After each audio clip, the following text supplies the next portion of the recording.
Esperar que los políticos nos saquen de este lío es un gran error, porque los políticos en realidad no hacen nada más que promover esta agenda, solo desvían a la gente hablando de otras cosas sin importancia. Pero esta agenda avanza y es un cambio increíble en toda nuestra vida. Habrá una caída en los mercados laborales como el mundo nunca ha visto. Por eso habrá enormes turbulencias. Tendremos turbulencias económicas, financieras y sociales como el mundo nunca ha visto. Estamos ante cambios que serán de una magnitud absolutamente histórica. Señor Wolf, antes de hablar del apocalipsis, ¿puede darnos algo de esperanza ahora mismo? ¿Qué es lo que le da especialmente esperanza en este mundo tan loco allá afuera? Sí, estas turbulencias me dan esperanza, porque la humanidad siempre ha encontrado alguna salida en situaciones difíciles y ahora estamos en una situación realmente difícil. Pero esta situación difícil, por supuesto, también despierta en las personas fuerzas que ni siquiera sabían que tenían. Así que esto también estimula la creatividad. Al contrario, no se limita. Ahí se nota quién realmente tiene buenas ideas para el futuro. Estoy completamente seguro de que nos esperan grandes sorpresas. Angela Merkel mantuvo a Friedrich Merz a raya durante 16 años, quizá porque sospechaba que era una manzana podrida. ¿Diría que hoy tenemos al canciller más débil moralmente de la República? Pues no lo sé. Ya ha habido algunas personas muy débiles moralmente en ese puesto, pero tenemos a un hombre que se diferencia de sus predecesores en que representa directamente los intereses de una empresa, es decir, de la empresa para la que trabajó. De 2016 a 2020 fue presidente del Consejo de Supervisión de BlackRock Alemania. Si analizas su política detenidamente, es exactamente lo que BlackRock desea. Así que mantener a Alemania pequeña, debilitar a Alemania como el país más grande de la Unión Europea tanto como sea posible para promover el complejo digital financiero que está en los Estados Unidos. Ahí es donde el señor Merz es exactamente el hombre adecuado para eso. Advirtieron durante meses. En octubre llega el euro digital y entonces comienza la esclavitud digital. Ya casi es diciembre y externamente no ha pasado nada. ¿Cuándo será visible la explosión? En realidad lo que sucede es que ese euro digital sí se va a implementar y de hecho en este momento se encuentra en fase de prueba. Pero lo que la mayoría de la gente no sabe es que el euro digital es un sistema monetario de dos clases. Existe un euro digital minorista para todos nosotros y un euro digital mayorista para las grandes empresas y el Banco Central Europeo. Este euro digital se está probando en este momento, se está trabajando en ello ahora mismo. El euro digital minorista, el euro digital para todos nosotros, vendrá después. El problema es que la gente sabe que no es fácil implementarlo por la gran resistencia de la población. Por eso creo que van a escenificar algún gran acontecimiento y luego nos lo van a imponer a todos. Así que algo va a pasar en los próximos meses, posiblemente incluso en las próximas semanas. Se avecinan algunos grandes obstáculos, especialmente en los EUA. Estamos viendo en los EUA que el 1 de diciembre se pondrá fin a una fase de 3 años de endurecimiento cuantitativo de bonos por parte de la Reserva Federal. Ellos han reducido su balance de un total de $9 billones a aproximadamente 6 o 5 billones de dólares. Ellos dejarán el programa de endurecimiento y retomarán la flexibilización cuantitativa. Eso significa que el dinero volverá a ser más barato. Vamos a experimentar una inundación de dinero y el dinero seguirá perdiendo valor. Eso, por supuesto, va a causar grandes problemas. Posiblemente tomen eso como pretexto para realmente introducir el nuevo euro digital también en su fase minorista. En el pasado así era. En el momento en que el dinero se vuelve más barato o se imprime más dinero y los mercados se inundan, la próxima gran crisis generalmente ya está a la vuelta de la esquina. En el pasado, usted ha descrito en varias entrevistas que la identificación digital es, en esencia, la entrada al terror digital. Por favor, introdúzcanos en ese mundo. Acabo de leer, antes de comenzar la entrevista, que en el Reino Unido la identificación digital es obligatoria para poder aceptar un trabajo. Eso suena, en principio, conveniente o transparente para el Estado, para saber quién está empleado y dónde. ¿Por qué es tan peligroso? Eso es peligroso porque de esta manera también se puede excluir a las personas del trabajo que se les ofrece. Bueno, todo esto por supuesto no aplica solo para el Reino Unido. En Austria, por ejemplo, los maestros también deben tener la identificación digital. De lo contrario, no se les permite trabajar como maestros. Recuerdo muy bien la época aquí en Alemania, cuando los maestros que tenían posturas de izquierda en ese entonces eran excluidos del trabajo docente. Eso será muy fácil en el futuro. Se podrá excluir a las personas de todo tipo de cosas a través de la identificación digital, no solo de conseguir un trabajo, sino también de entrar a un edificio. La identificación digital operará como el código QR en la crisis del COVID. Decir que no se contrataron maestros de izquierda implica que pueden controlar actividades en redes sociales. ¿En el futuro habrá que registrarse en Internet con la identificación digital? ¿O cómo va a saber el gobierno cómo me expreso finalmente sobre ciertas posiciones? Eso sucederá, es seguro. La empresa Palantir está trabajando en reunir todos estos diferentes datos como el mayor recolector de datos del mundo. Ahí se toman los datos de salud, se toman las actividades en las redes sociales, se toma el propio trabajo, se registran llamadas y mensajes de texto enviados, todo se recopila. De esta manera, por supuesto, se crea un perfil muy exacto de cada persona y con ese perfil se puede eliminar a cualquiera de manera muy directa. Es un desarrollo increíble. La mayoría de la gente no tiene idea de lo que realmente nos amenaza en detalle. Señor Wolf, ayer leí, Amazon invertirá $50,000 millones en el Centro de Inteligencia Artificial del Gobierno de Estados Unidos, junto a Microsoft, Google y OpenAI. Empresas de todo tipo invierten mucho en infraestructura de inteligencia artificial, mientras en Alemania hay total silencio. ¿Será que los políticos simplemente están abrumados? En realidad, deberían estarnos informando las 24 horas sobre toda esta ola de inteligencia artificial. O al menos capacitarnos de alguna manera. ¿Por qué mantienen el tema deliberadamente en un perfil bajo? ¿Están abrumados técnicamente? ¿El peligro no es tan real allá afuera? El peligro es enorme. Pero también pienso que los políticos son elegidos precisamente porque realmente tienen muy pocos conocimientos técnicos. Así que creo que el ciudadano común no tiene idea de lo poco que muchos políticos saben sobre el desarrollo tecnológico. Solo recuerdo a nuestro último ministro de Economía que no tenía absolutamente ninguna idea de economía. En la política hay personas que simplemente son fáciles de manipular. Hay que saberlo. Los políticos son personas vanidosas, son personas que buscan reconocimiento, personas que también se dejan comprar fácilmente. No hace falta mirar a los políticos para saber hacia dónde se está moviendo el mundo en este momento. Las grandes empresas de tecnología y consorcios financieros controlan todo y quieren mantener a Alemania pequeña. Están construyendo grandes centros de datos en otros países, por ejemplo, también en Suiza en este momento. Por supuesto, están construyendo enormes centros de datos en los Estados Unidos.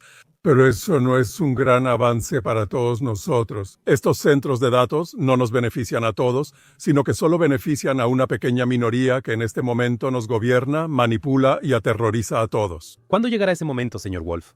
¿2 años? ¿5 años? ¿10 años? ¿Cuándo tendrá un gran impacto la inteligencia artificial aquí en Alemania? La inteligencia artificial ya está teniendo un gran impacto, solo que la gente no se da cuenta. La inteligencia artificial, si le haces una prueba de coeficiente intelectual, ya ha alcanzado el nivel de Albert Einstein, o sea, está en 160. El conocimiento en el área de la inteligencia artificial se duplica cada 3 o 4 meses. Ahí uno sabe hacia dónde va el tren. Solo hay que ver los videos, incluso de robots humanoides que actualmente se están fabricando en China.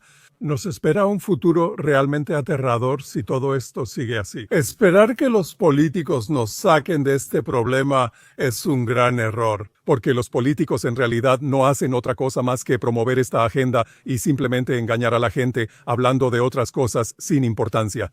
Pero esta agenda que avanza es un cambio increíble en toda nuestra vida. Habrá una caída en los mercados laborales como el mundo nunca ha visto, y por eso habrá enormes turbulencias.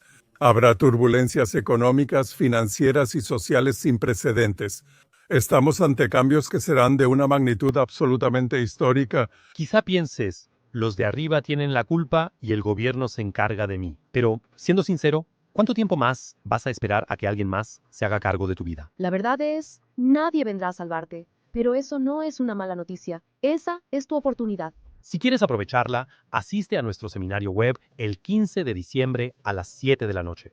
Baltasar Becker y yo te mostraremos cómo liberarte internamente y financieramente para que en 2026 finalmente puedas despegar. Es gratis.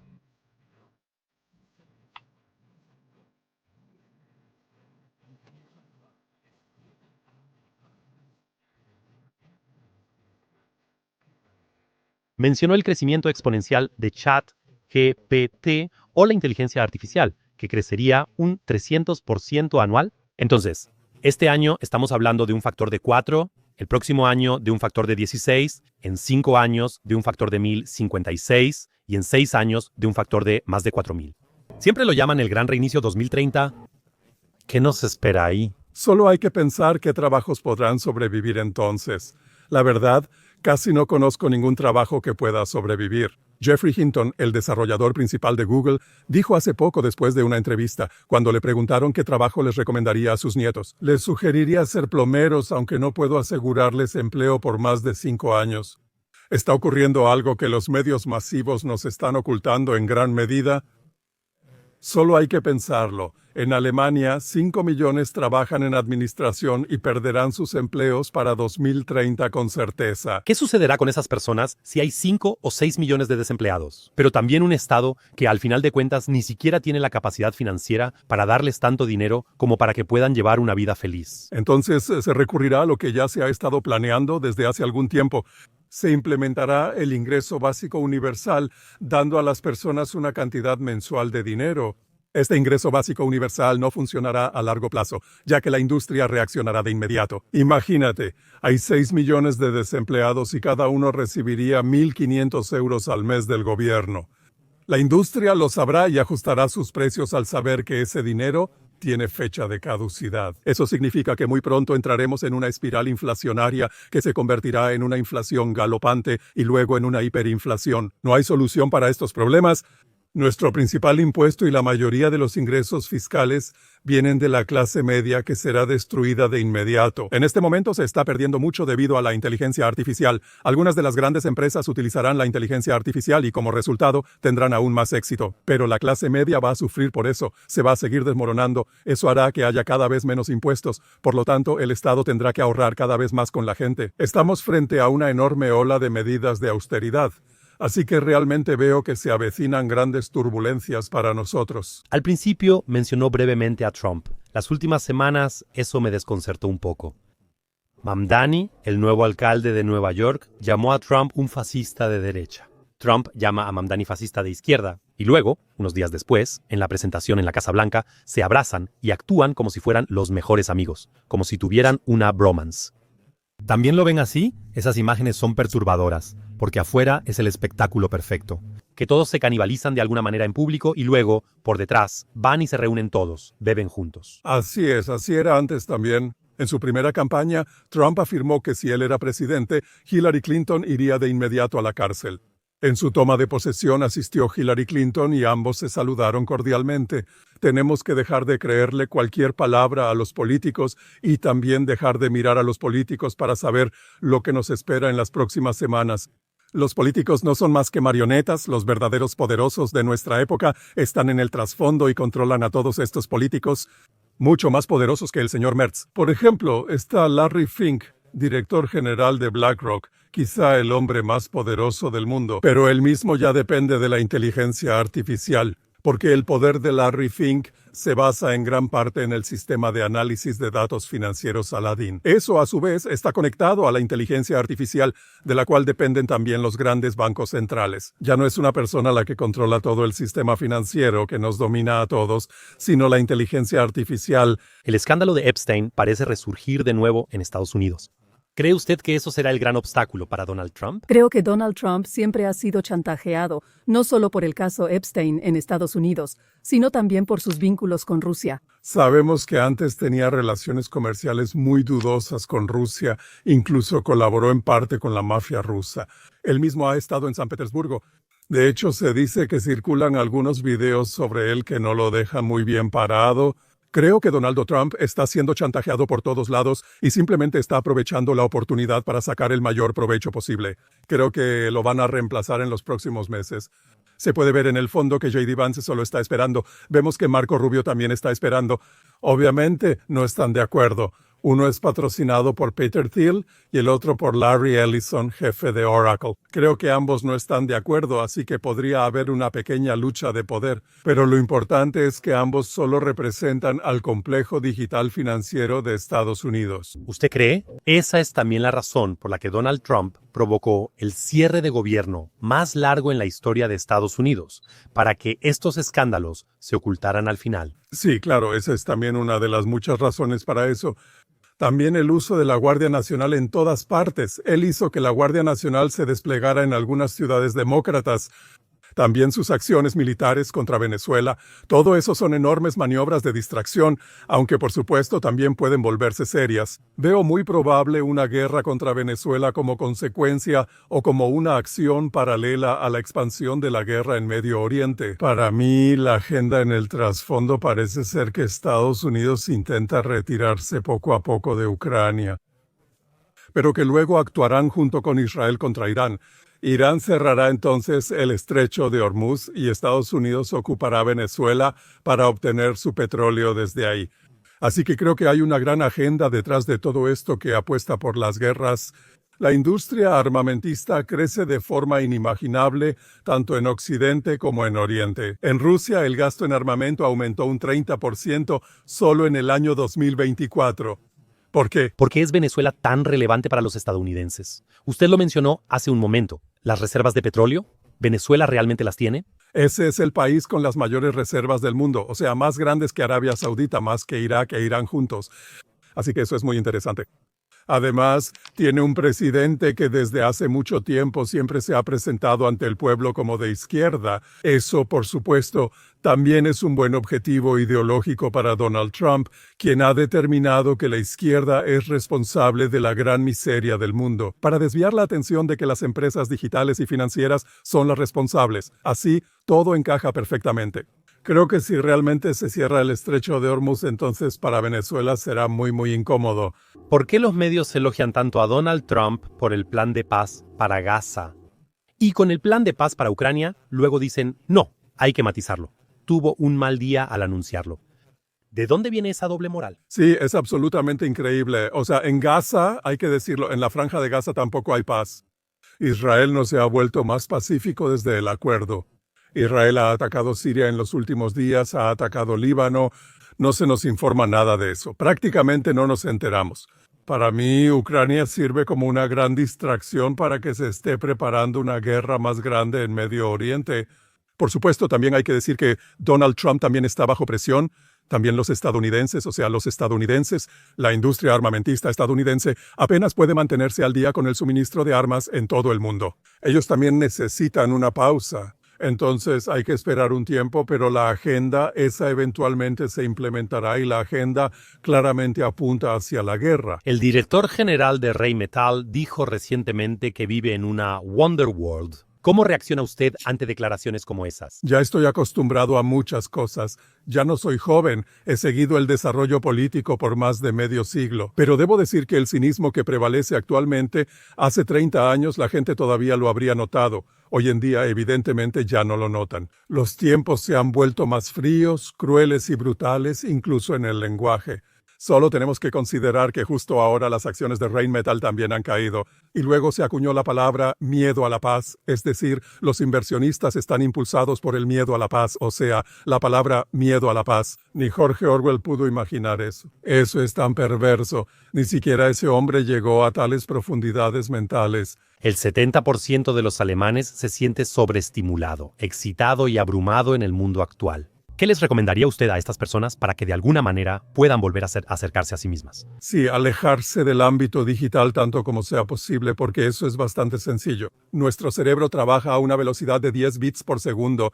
Cuanta más información recibimos, más difícil le resulta al cerebro organizarla. Si el cerebro es bombardeado con aproximadamente 5.000 millones de impresiones sensoriales por segundo, entonces tal vez pueda funcionar, porque todavía organiza y filtra la información. Si son 50.000 millones o 5 billones de impresiones, el cerebro deja de funcionar normalmente y baja una marcha por sí solo. Eso es lo más peligroso. Este bombardeo de información, especialmente en los niños, no hace que estos niños se vuelvan más inteligentes, que sepan más o que sean mentalmente más ágiles, sino que ocurre exactamente lo contrario. El cerebro entonces baja 1 o 2 marchas y se vuelve menos activo, y las personas quedan limitadas en su esfera cognitiva. Ese es precisamente el objetivo, para que todos nosotros, como ciudadanos más o menos atontados, aceptemos todo lo que sucede a nuestro alrededor. Especialmente los niños. Eso me afectó como exmaestro. Si se fijan a dónde envían los ricos a sus hijos, no son precisamente escuelas completamente digitalizadas del metaverso ni nada por el estilo.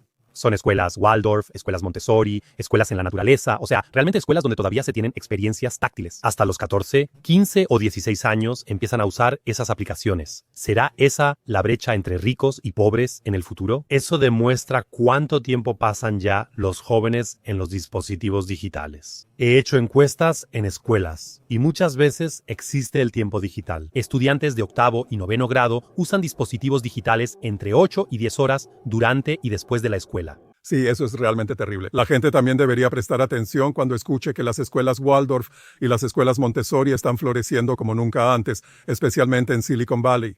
Las personas que están en ese negocio, que tienen una visión precisa de lo que sucede allí, ellos intentan proteger a sus hijos de este desarrollo. Desafortunadamente, aquí en Berlín es la clase baja. Ellos son muy poco cuidadosos, así que estos niños están expuestos casi todo el día a la esfera digital. Entonces, por supuesto, sucede lo que acabo de explicar. Entonces, las capacidades cognitivas se ven limitadas. De esta manera, se llega a una sociedad como la que describió Aldous Huxley alguna vez. Los humanos alfa, beta, gamma y delta, los delta ya no entienden nada, que solo se necesitan para los trabajos más primitivos, aunque en el futuro esos trabajos más primitivos serán realizados por robots digitales o robots humanoides.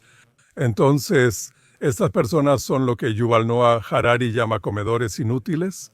Entonces, este es un desarrollo sumamente peligroso. Señor Wolf, si tuviera que describir los próximos años en una sola palabra, ¿más bien caos o impulso de crecimiento? No, caos total. ¿Por qué piensa que como humanidad lo lograremos?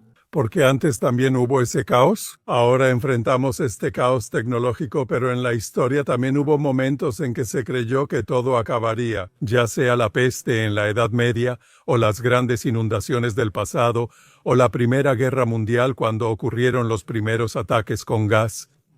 Sé que en ese entonces 16,000 soldados canadienses murieron en un ataque con gas en muy poco tiempo. Muchos creyeron que era el fin del mundo. ¿Cuándo? Segunda Guerra Mundial, todos lo pensamos. Luego vivimos la catástrofe del reactor de Chernóbil. Aún lo recuerdo, eso fue en 1986. Muchos creyeron que era el fin del mundo, pero no lo fue. El fin del mundo todavía está muy lejos. Vamos a existir por mucho tiempo más. En el pasado, los grandes descubrimientos e inventos de la humanidad surgieron en tiempos difíciles. Porque en tiempos difíciles, la gente se topó con los problemas, se los pusieron en la cara y entonces recurrieron a aquellos que encontraron soluciones creativas. Eso es lo que espero del futuro de la próxima etapa en la que estamos entrando ahora. Ha sido un honor hablar con usted.